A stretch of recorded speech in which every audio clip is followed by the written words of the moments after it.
Hi everyone, I'm Ain here. While relaxing in this car, okay, what I'm going to talk about today. Can you imagine?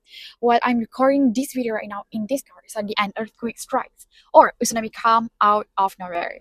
Yes, that is exactly how it happened in Aceh, Indonesia. While people were having fun, spending time with their families, kids getting ready for their school, suddenly something huge happened, which caused hundreds of thousands people to lose their lives. And yes, that is what I'm going to share with you today. We are going to talk about the tragedy that happened in Aceh, Indonesia on Okay, everyone. 2004. Picture this. It's December 26, 2004. For a lot of folks around the world, it's quite Sunday morning right after Christmas. People are resting, spending time with family, but deep underwater just off the coast of Indonesia, something massive was brewing. At almost 8 in the morning, a huge earthquake struck. And when we say huge, we mean a 9.1 magnitude. To give you an idea of how big that is, most earthquakes are over in just a few seconds. This one lasted for nearly 10 minutes. 10 minutes of the ground shaking is just hard to even imagine, right? The earth actually shook so hard that the entire planet vibrated. The closest place to this earthquake was a beautiful part of Indonesia called Aceh.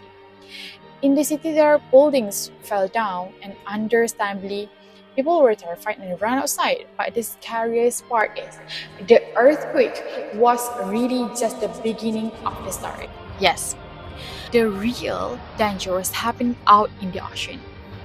The seafloor had cracked open and pushed upward, moving a gigantic amount of water. This is what creates a tsunami.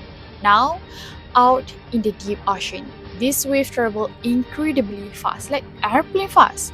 But as they get close to the shore, they slow down and build up into the towering walls of water. And here is one of the most heartbreaking parts of the story. For the people on the beach in Aceh, the first sign of danger wasn't a giant wave coming at them. Instead, the ocean water suddenly sucked backward, pulling far away from the beach. It left the sea floor totally dry. People could see fish just flopping on the sand. You can imagine without any warnings at all. Warning sirens. People just curious. They walk out onto the sand to look at this weird event. They had absolutely no idea what was rushing back toward them.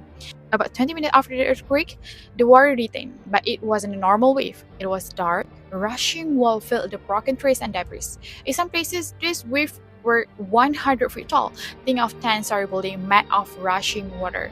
It swept onto the land like a speeding train. It washed away whole town and was so powerful it even picked up massive ocean ships and dropped them right in the middle of city streets. The damage was devastating. Over 227,000 people across foreign countries lost their lives, and Aceh was hit the hardest number.